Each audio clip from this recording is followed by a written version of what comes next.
안녕하십니까. 바른독소리 전국방송을 찾아주셔서 감사합니다.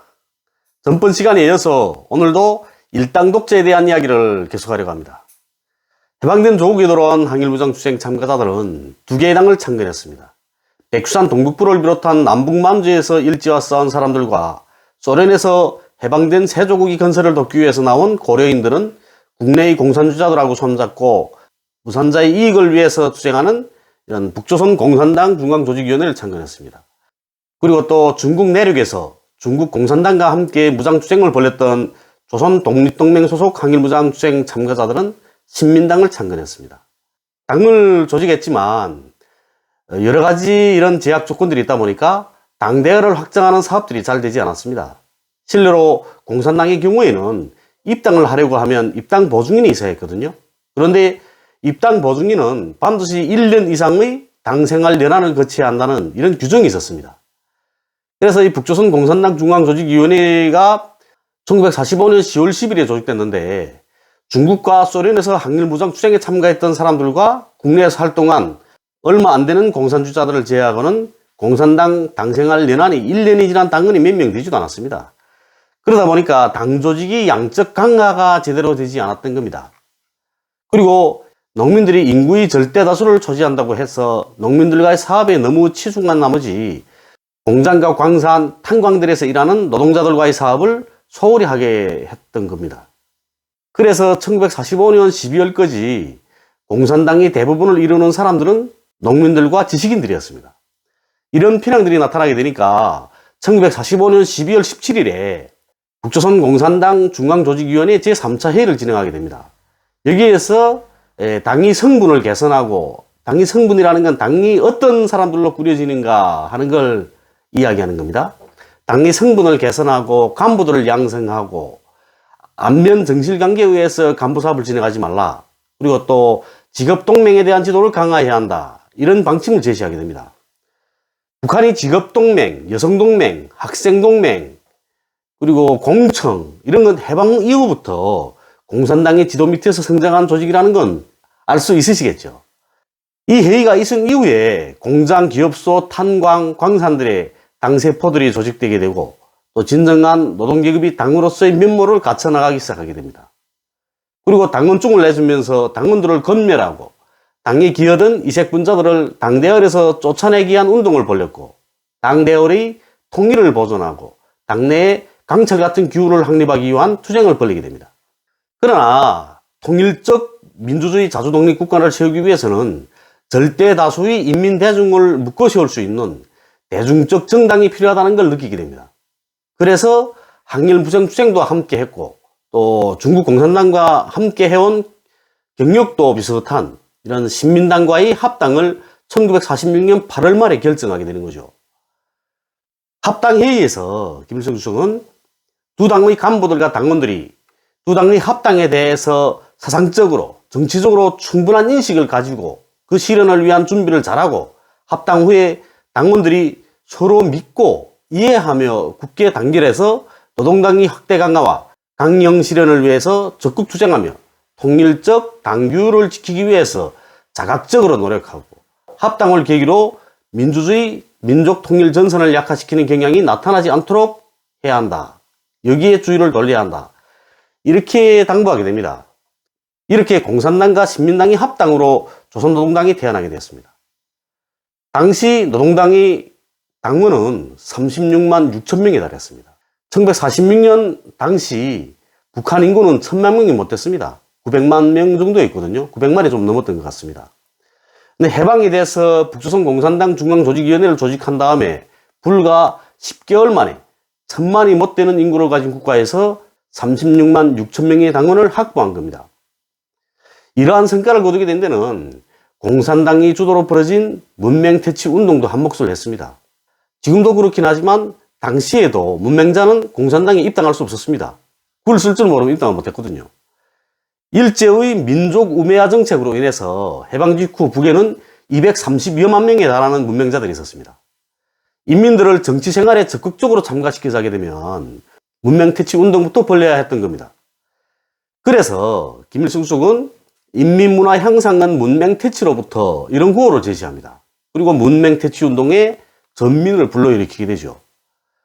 그래서 1945년 말부터 전국 도처에서는 성인학교들이 나오게 되었고, 그리고 교원, 지식인, 학생들이 대중 속에 들어가서 문맹퇴치 사업을 벌리면서 그들을 사상적으로 단련시키게 됩니다. 그리고 1946년 2월 8일에 북조선 임시인민연회가 조직되게 되죠. 그러면서 첫 의정으로 연필 생산 문제를 다루게 됩니다. 그러니까 학생들뿐 아니고 전체 문명자들을 공부를 시키자니까 연필이 필요했던 거죠. 문맹퇴치 운동은 이렇게 시작됐고 전국적으로 번져나가서 1946년 8월에는 전국적으로 8,061개의 성인학교가 생겨나게 됩니다.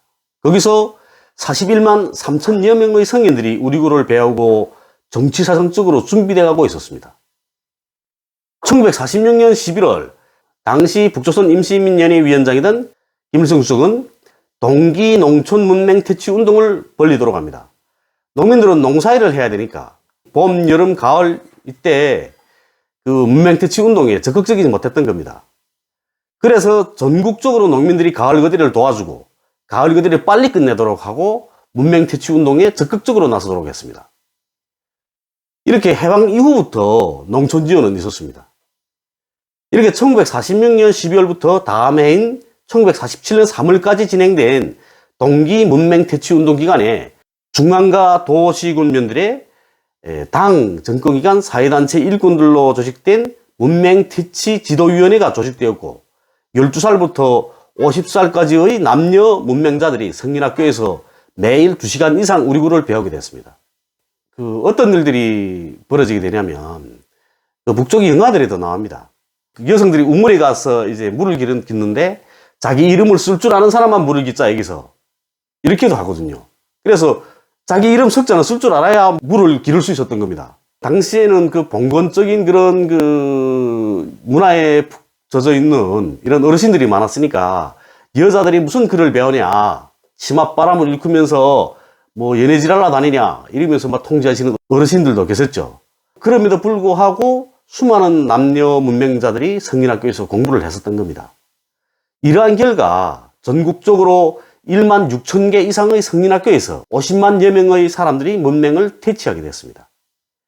이후에는 성인학교를 4개월 한글학교, 그리고 또 고급 성인학교를 2년제 성인학교와 3년제 성인중학교로 개편하게 됩니다. 그리고 47년 12월 초부터 다음 해인 48년 3월까지 또다시 동기 문맹 퇴치 돌격 기간으로 정하고 이 기간에 남은 문맹자의 80%를 없애도록 합니다. 이렇게 하고 성인학교들을 속성 성인학교로 발전시키도록 합니다. 그리고 이 학교들에서 55만여 명의 성인들이 공부하게 됩니다. 1948년 12월부터 49년 3월까지 또다시 동기 문맹 퇴치 및 성인 재교육 돌격 기간으로 정하고 당, 사회단체, 기관, 기업소들을 발동해서 남은 문맹자들을 최종적으로 없애고 이미 문맹을 퇴치한 성인들을 재교육하도록 했습니다. 이러한 사업을 벌리는데 공산당이 주도로 지금 벌어지고 있는 겁니다. 훗날엔 노동당이 되죠. 그렇지만 어쨌든 공산당이 주도로 시작이 됐고 훗날엔 노동당이 주도로 문맹 퇴치 운동이 벌어지게 됩니다. 그러면 사회민주당과 그리고 천도교 청구당 이런 당들은 가만히 있었을까요?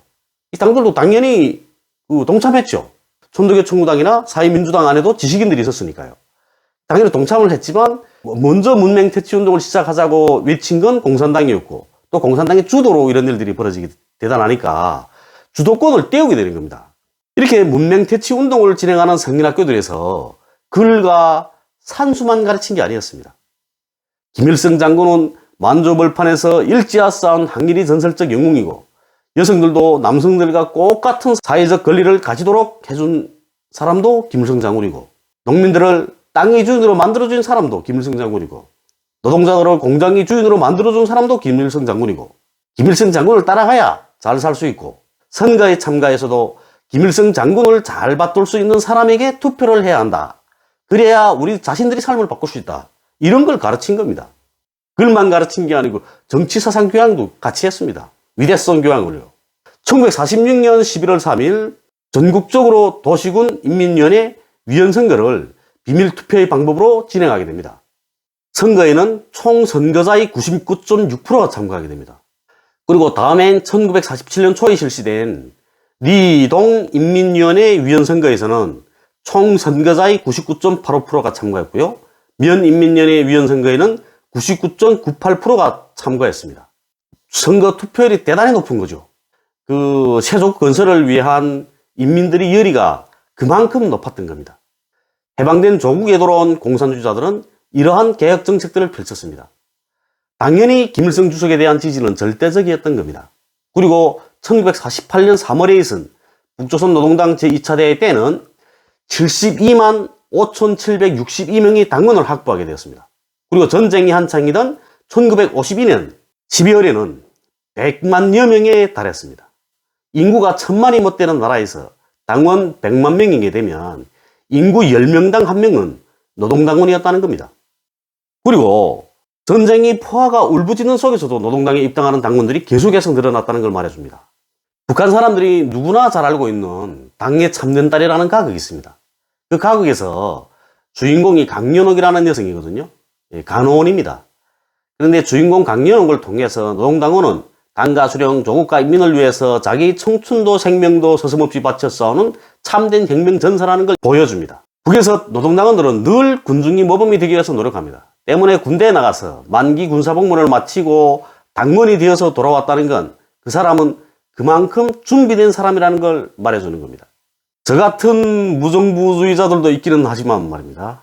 그런데 조선노동당에 저 같은 무정부주의자들은 좀 드뭅니다. 저는 좀 특종이거든요. 이렇게 당대열은 늘어나가지고 1956년 4월에 있은 3차 당대회 때는 116만 4천 명이었습니다. 그리고 4차 당대회 때는 131만 1000여 명이었습니다.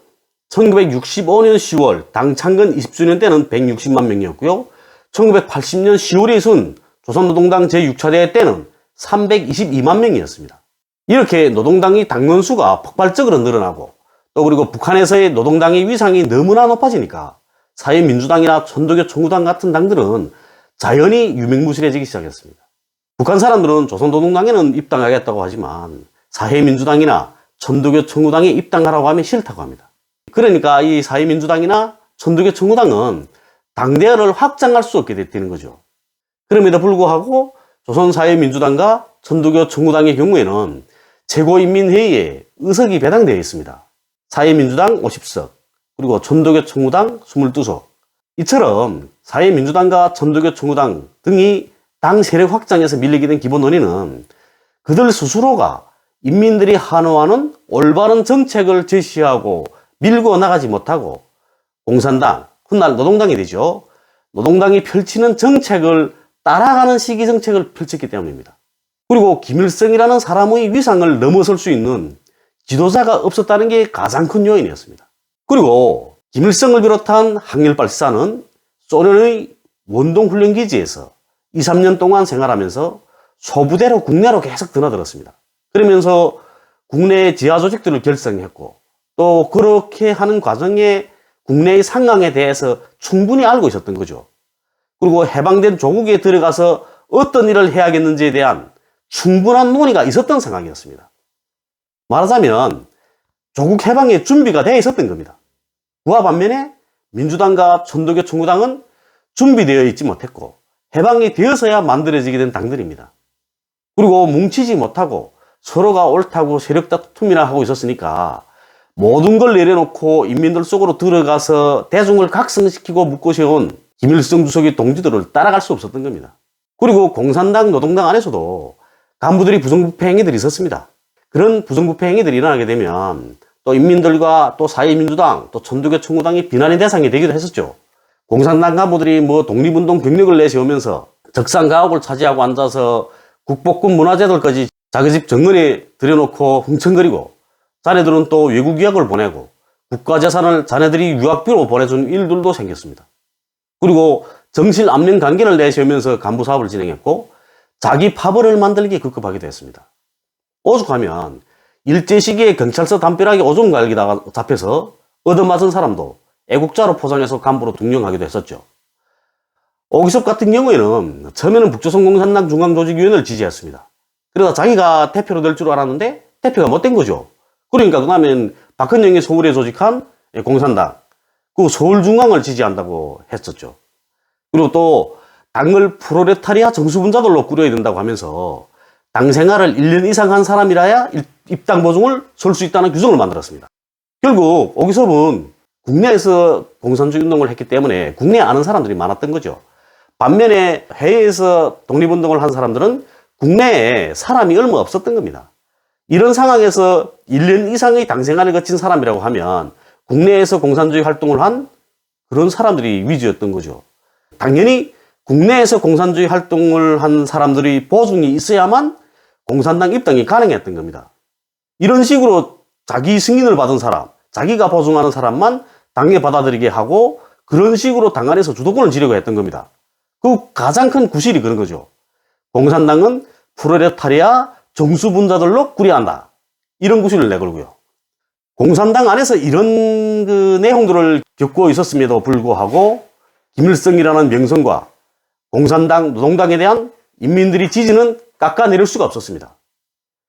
그렇게 된 가장 기본적인 이유는 백두산 동북부에서의 군사활동의 영향으로 인해서 항일이 전설적 명장으로 기억되게 된 것도 있었지만 아무런 명예도 직위도 바라지 않고 인민들과 생사고락을 함께 하면서 인민들을 김일성 장군이 둘이 묶어세운 동지들이 덕분도 컸던 겁니다. 그 당시 소련은 사회주의적 시책들을 실시하고 있는 그런 상황이었고 소련의 사회주의적 시책들을 잘 알고 있는 북한 인민들은 북한에서도 소련과 같은 사회주의 시책들을 실시하기를 바랐습니다.